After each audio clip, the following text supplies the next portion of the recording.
So a couple of months ago, I decided that I was gonna go to the dentist. So then I started flossing. Because I always like to floss like a couple months or weeks before my appointment, so that when I go and they're like, do you floss? And I'm like, yeah. This is Q&A, but Canadian. Welcome to Q&A, where I talk about things you won't learn in school. My name is Cheyenne, and today's question is, why is a dentist so expensive? Okay, so I went to the dentist for the first time in like 18 months. They took 2 hours because it was the first time I went to this dentist. So they did like a checkup and they took a bunch of pictures and they like obviously scraped my teeth because what is a dentist appointment without pain? They did that water pick thing that always feels nice, and then they finished with a fluoride treatment. So I didn't even get like those little, you know, those trays where they put like that minty paste in it and then they put one on top and one on the bottom and you're just sitting there like, I didn't even get that, which was sad. So I left the dentist tasting fluoride instead of tasting mint. Disappointing. So after my 2-hour-long appointment, I went to the front desk to pay my bill and she was like, okay, the total is $158. And I was like, but in real life I was like calm, cool, and collected because I didn't want them to think I was broke. So I was just like, I'll pay MasterCard, like no biggie. But the whole time I was paying, I was like, I know my insurance covers 80%. So what is my bill if 20% is $160? My bill was $500. You know it's an expensive bill when they print it on 8.5 by 11 paper. Exam and diagnosis, $139. Radiographs, bite wing, 4 images, $47. Radiographs, periapical, 6 images, $63. Scaling 3 units, $171. If she just asked me if I wanted to do that, I would have just said no. I don't know what it is, but not for that price. Ever. Okay, scaling is when your dentist removes all the plaque and tartar above and below the gum line, making sure to clean all the way down to the bottom of the pocket. So she did that for 3 units and it cost $171. Scaling half unit, $29. Polishing half unit of time, $25. Fluoride treatment, varnish, $29. For a total of $503. I spent $500 at the dentist and all I have to show for it is literally this bag. Like I didn't even get a toy. So I knew going into this that like my dentist bill was gonna be a lot just because it's the first time I was seeing this dentist and they have to do all these tests and whatever. But like $500, like imagine if I didn't have insurance. Oh my God. I don't know how I'd pay that. I think the main reason why my bill was so expensive was because I took so long to go to the dentist. And what happened was my dentist closed down, and like this is the dentist that I've had since I was born. Like I've never had any other dentist than my last dentist. So when she closed down, I was like, I don't know where to find like where our dentist office. Like I can't think about this. I was like grieving the loss of my dentist. Anyway, so my mom and my sister moved on pretty fast and they found this dentist. So I just like went to her because I was like, it's been 18 months, I need to see a dentist. So I knew going in it was gonna be more than like the last time I went to the dentist when I just had a cleaning, because I knew that they had to take pictures and like set me up as like a new patient, whatever. So basically half my bill was just like cleaning plaque off my teeth, and that's probably because I hadn't been to a dentist for a regular cleaning in like 18 months. So at the end of my appointment, they told me to come back in 4 months instead of 6 months because I have early onset gingivitis from not flossing.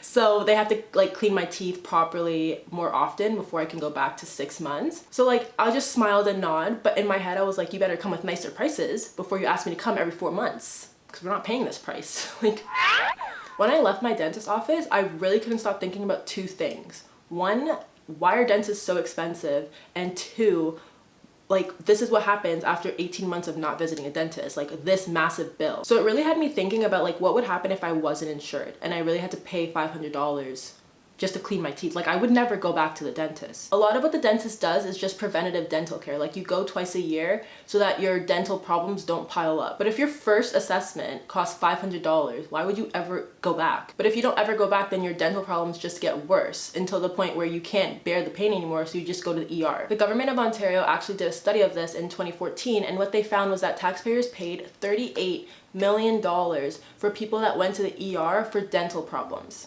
Just dental problems. But the other thing is that doctors are not dentists, obviously, but like they can't fix your dental problems. All they can do is give you painkillers and antibiotics. So you know where this person's gonna be in like the next 3 months? Back in the ER.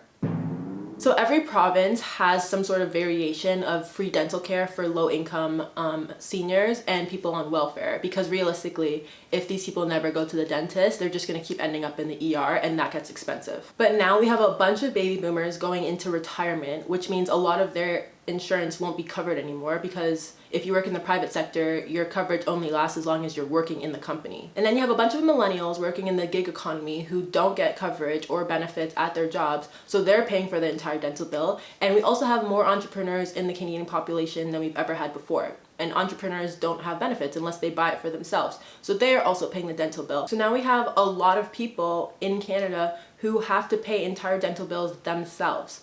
And if they have to do that, they probably just won't go to the dentist because the dentist is too damn expensive. But why is the dentist so expensive? When you take it in, they have so much to pay for. One, you have to pay for your rent or mortgage for like your office space, pay for a receptionist, you have to pay for a dental hygienist, because dentists don't actually clean your teeth. The dental hygienist cleans your teeth. The dentist just comes in to like check for diseases and cavities, that's it. Then you have to pay for all of your machines. Like, those beds are not cheap. You know how they move up and down and they have that little swirly thing for their tray? Like, those are not cheap machines. Then you gotta buy all your supplies, sterilize all your supplies, especially with COVID. Now they have PPE because you're like, you know, they're dealing with your mouth, where all, like, COVID is in your mouth. Also, it costs like $300,000 to get your dentist like degree. So they have to pay their student loans once they're like working, you know? Like, they have a lot to pay for, and it's really expensive to run a dentist office. So they have to charge prices to cover all of their costs, because the dentist is a business. Because the dentist is private healthcare. Which, like, this just occurred to me this week. Like, I never really thought about the fact that, like, in Canada, we have universal medical care, and we brag about it whenever we come into contact with an American, but we don't have universal dental care. Like, I'm sorry, is there, like, am I missing something? Like, is there a difference between dental care and medical care? Like, are we not talking about the body?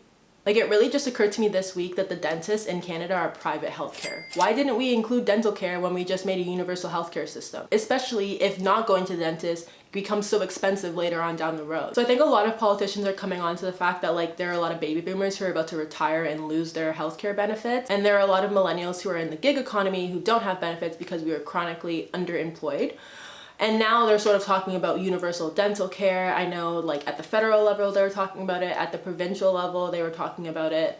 Obviously we haven't acted on it because I just spent $500 at my dentist. So how would universal dental care make the dentist cheaper? So for one, you wouldn't have insurance companies making money off of insurance. The way they make money is that they will charge different prices for covering different services. So like, they might cover a crown, or they might cover 50% of a crown, but you'll pay more if you want full coverage of a crown versus half coverage. So if the government comes in and makes universal dental care, then certain services will be covered by the government. So the insurance companies can no longer say like, oh, we'll offer you this, but charge you more, because like, that's already free. The other thing about universal dental care is that if the government is buying dental services on behalf of like 30 million, 35 million Canadians, they can negotiate better and lower prices because they're the only ones buying. If you're a dentist, you're going to want to set up your office in a place where you know people are like well employed and have benefits, because then you can charge them higher prices and they will be okay with it because their benefits will cover a certain percentage. That's why people on welfare and low income seniors get help from the government to go to the dentist, because the dentists have to charge a certain price to cover their costs, but the poor people can't pay it, so the government covers the difference, knowing that if they did not cover that gap, then these people would end up in the ER costing the taxpayers way more money. But if you have universal dental care, then the government can go to every single dentist and be like, we will charge you the price that you need to be paid to cover your costs for regular cleanings. So now you can offer that cleaning to everybody, because you know you're gonna get paid properly. So if the government did that, they would drastically reduce the amount of people going to the ER in the hospital for toothaches. So basically, by covering universal dental care, you're taking money that you would have spent in the ER and giving it to dentists to do the job properly, instead of just prescribing painkillers and antibiotics. The other thing about universal dental care is that there are a lot of middle income families who find the dentist expensive even though they have coverage. There's also the fact that if you make certain dental services free, those are services that like middle class income families no longer have to pay for. So the biggest thing about universal dental care is that people spending less money on dental care can spend more money in other places. And that's ultimately what helps the economy grow. If a bunch of people in Canada have to spend a bunch of money when they go to the dentist, they literally have two options. One, just don't go. Two, they don't spend that money in the economy. In both scenarios, the economy suffers. I can honestly say that when I heard politicians talking about universal dental care, I was like, yeah, whatever. I didn't think much of it, but now, after my bill... The other thing is that my mom is retired right now and she has her government benefits that will last her for the rest of her life, and they cover 100% of everything, right? So I'm witnessing firsthand the peace of mind that comes with knowing that if anything happens to you, you're covered. And this is like when you're retired, you're old. This is when you need dental care, healthcare, physio the most. Like imagine like for me working for the next 40 years and paying for these dental services and medical services and prescription drugs and physiotherapy, paying all of these prices at a discounted rate because I'm working, and then when I get old and I need them the most and I'm no longer working, I have to now pay full price. That just seems twisted to me. Like when they say save for retirement, no one mentions dental care. No one mentions physiotherapy. So let me know in the comment section if you agree, if you think universal dental care is something that we should probably look into, especially since we live in a country where we're so proud of our universal healthcare system. Like why did that not include dental care from the beginning? So thanks for watching my video. I hope you subscribe to stay up to date on all the news you've ignored, and I'll see you next time.